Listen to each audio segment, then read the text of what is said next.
Discrete random variables, January 2003, question 5. This is quite a long exam question, and it's got part D, E and F that seems to be very popular on the more recent papers. Even though this paper's from 2003, this idea of x1 plus x2, which we'll come to later, is very popular on the more recent papers, so it's definitely worth learning this style of question. So we've got a discrete random variable, and the probabilities are given with little formulae at the top. K is a positive constant, so that's just a number. We've got to show somehow that K is 0.25. So what I'm going to do to start off with is make a little probability distribution. The x values in the top and the probabilities in the bottom. I can see that the values we can have are 0, 1, 2 and 3, and there's no chance of getting any other scores. So if we imagine this to be a spinner, and the only scores you can get are 0, 1, 2 and 3. So if we put 0 into this first formula, 2 minus 0 is 2. So the answer for the first one will be 2k. Substituting in x is 1, 2 minus 1 is 1, so it's 1 times k, which is just k. Subbing in x is 2, 2 take 2 is 0, so 0k, 0. And when x is 3, 3 take 2 is 1, so it's 1 times k. So we've got a probability distribution now, and one thing that we know about all these probabilities is that they add up to 1. So for part A, I know that 2k plus k plus 0 plus k will equal 1. In other words, 4k equals 1, and so k is a quarter, which we know is equal to 0.25. So we've answered the first part of the question. For part B, we have to find the mean of x, which is sigma x squared px. Now I actually find it easier to write the probabilities in now that we know them. So if k is 0.25, this first one will work out to be 0.5, and each of these k's will be 0.25, and obviously this one is just 0. So I'm going to be doing 0 times 0.5, 1 times 0.25, 2 multiplied by 0, and 3 multiplied by 0.25. And if you add all of that up, the mean is 1. Okay, we're also asked to find ex squared. Now, if you remember, ex squared is that first part of the variance formula. So that is what we're going to be working out. So expected value of x squared is sigma x squared px. So very similar to the mean, but we're squaring the x's. So it's 0 squared times 0.5, add 1 squared times 0.25, 2 squared times 0, and 3 squared times 0.25. And if you work that out, it does indeed turn out to be 2.5. Again, the answer is given in the question, so on the mark scheme there'll be an asterisk to remind the examiner to check that one carefully. Part C asks us to work out the variance of 3x minus 2. Now we know that that will be 3 squared times the variance of x, so 9 times the variance of x. Now the variance is sigma x squared px minus the mean squared. So that will be 2.5 that we worked out in the previous part of the question, minus 1 squared, the mean squared, and that works out to be 1.5. So for the coded data, 9 times 1.5, and that works out to be 13.5. So that's parts A, B and C done. They're sort of reasonably standard. We now move on to part D. And in part D, the question is saying that there are 2 independent observations of x1 and x2.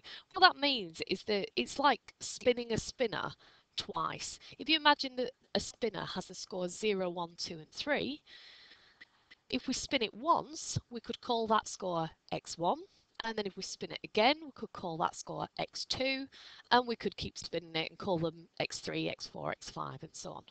Now in this question, we're asked to add together the two scores, x1 and x2, and it's saying show that the probability of getting a total score of 5 is 0. So let's have a think about why that might be true. If we look at the probability distribution, why would getting a total score of 5 have a probability of 0? Well, if you think about the different ways you could get 5, 5 would be made up of, say, 2 and 3,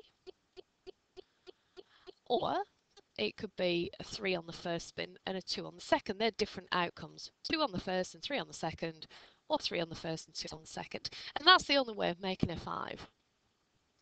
So these are the only combinations to total 5. Okay, so there are ways of making a 5, so why would the probability be 0? Well, if we look up in our table, this spinner is obviously biased, and we can see that it's not actually possible to get a 2 on this spinner. Therefore, it would be impossible to get a total of 5. So the probability of getting a 2 is 0. Therefore, it is impossible for x1 plus x2 to equal 5. In other words, therefore, the probability that x1 plus x2 equals 5 is 0. So that question is really a worded explanation, just one mark to make it clear that you've looked at the possibilities. Now for part E, we're asked to complete a probability function for x1 plus x2. So what it's asking us to do is work out the probability of all the different totals. So if we think about it, x1 plus x2, let's see what we could get as a total. We know that on the original spinner, the possibilities were 0, 1, 2, and 3. So the very smallest total we could get would be 0, and that would be if we got a 0 both times. So how would we get a total of 0? Well, 0 on the first spin, 0 on the second spin, so that would be 0.5, that's the chance of getting a 0 the first time, 0.5 the second time, and if we work that works out to be 0.25, a quarter. The next possible total will be 1. How would you get a 1? We could get 0, 1, or you could get a 1 then a 0, so you could get them either way around. They'd both have the same probability though. They'd both be 0.5 for the 0 and 0.25 for the 1, and so we can just double that because it'll be the same total twice. So if you work that out, that works out to be 0.25, a quarter again. Why don't you pause the video at this point and see if you can work out the rest of this table. Okay, so the next possible total is 2. Ways to get that will be 0, 2, 2, 0, and 1, 1. Now, if you remember, it's impossible to get a 2, so there's no point considering either of these two. It's not possible. So the only way to do it would be a 1 and a 1. So looking back at the original distribution, your chances of getting a 1 is 0.25. So 0.25 times 0.25. That works out to be 0.0625. So that would go into here. For 3, the possibilities, well, you could have 1 and 2, but you can't get a 2, so that wouldn't work. 2 and 1, again, not possible. 3 and 0, 0 and 3. So these two we're not interested in because you can't get a 2. And 3, 0, 0, 3, they'd be the same probability. So I'll do 2 lots of 0. Well, that has a chance of 0.5. And 3 had a chance, I think, of 0.25.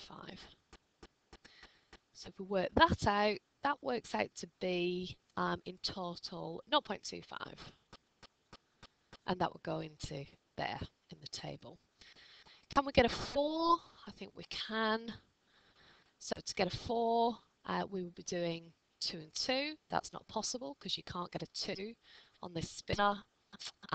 We could have 1 and 3, or we could have 3 and 1.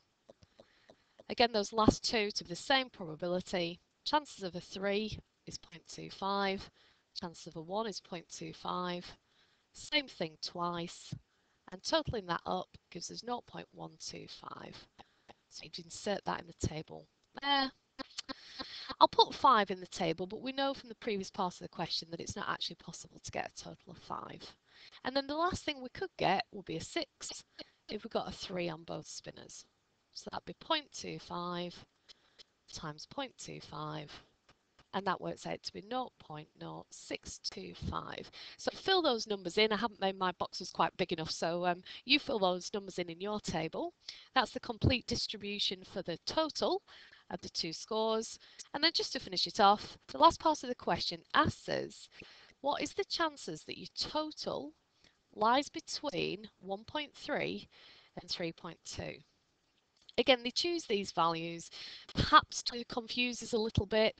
We're looking for just which totals lie between 1.3 and 3.2. So they have to be bigger than 1.3 and less than 3.2. So it would actually just be 2 and 3.